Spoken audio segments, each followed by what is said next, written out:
A very early good morning, everybody. I am coming to you from the Northern Alaska Tour Company, where I am at their small plane airport, and I am going to take a plane up to the Arctic Circle.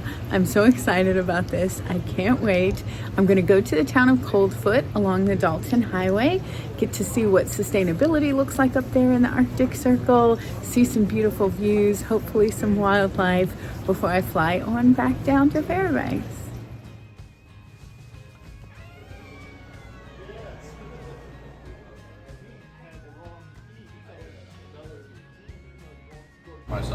My name's Jake. I'm a pilot here with Northern Alaska Tour Company. Visibility coming into our approach into Coldfoot is pretty low.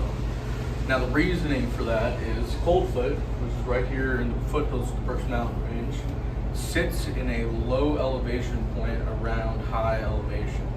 So when weather systems move in there, they tend to sit. So we'll come in through this way, kind of circle around Coldfoot and see if we can get in any other direction. If we cannot, our second plan is to come to Bettles, which is just south of Coldfoot. Now, over the Arctic Circle line, about 40 miles, Bettles is in a very, very important hub above the Arctic Circle. Okay, it is where we house the headquarters for all the fire chiefs. Pretty cool to watch. Right outside of Denali National Park, we have 46,000 acres burning in one spot. But it also was a very, very important aviation hub and intelligence hub during World War II.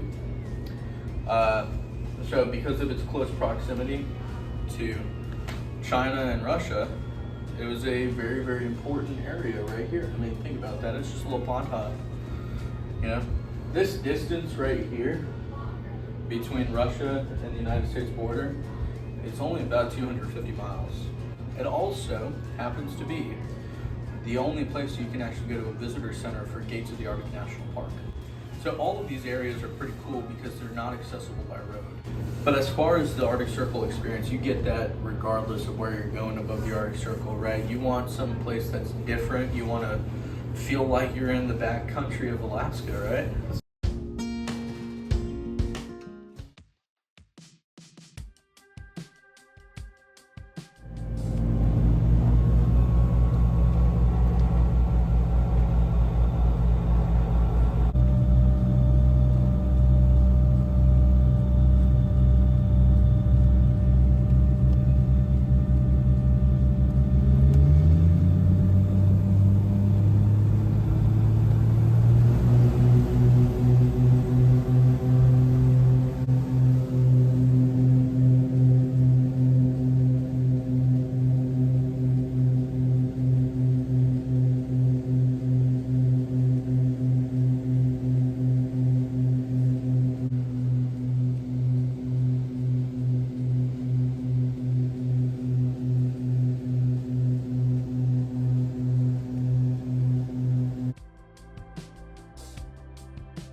Oh my goodness, y'all. I just landed in Battlesfield, Alaska. There's no road here, and the airstrip is gravel.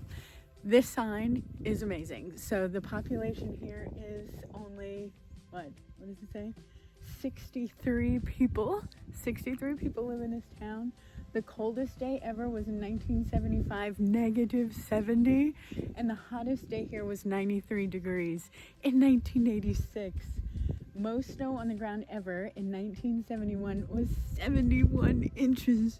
71 inches of snow. Oh my God. There's not much to do here in Bettles. Looks like I'm going to this lounge to hopefully get something to drink and use the bathroom. But I'm in the Arctic Circle. Yay!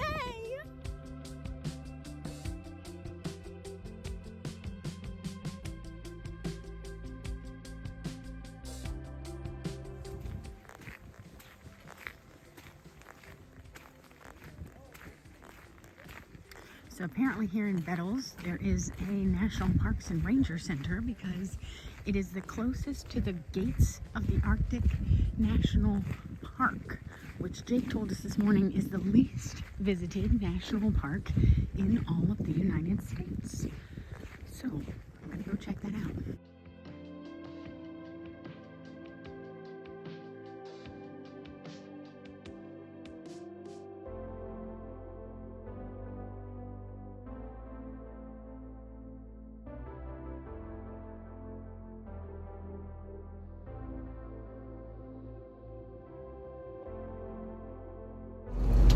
Ready to take off at Battles. Get back to Fairbanks now. Bye, little town.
Well, guys, the flight to the Arctic Circle was very cool. I can't believe people live like that. It was quite a difference from city life that I am used to.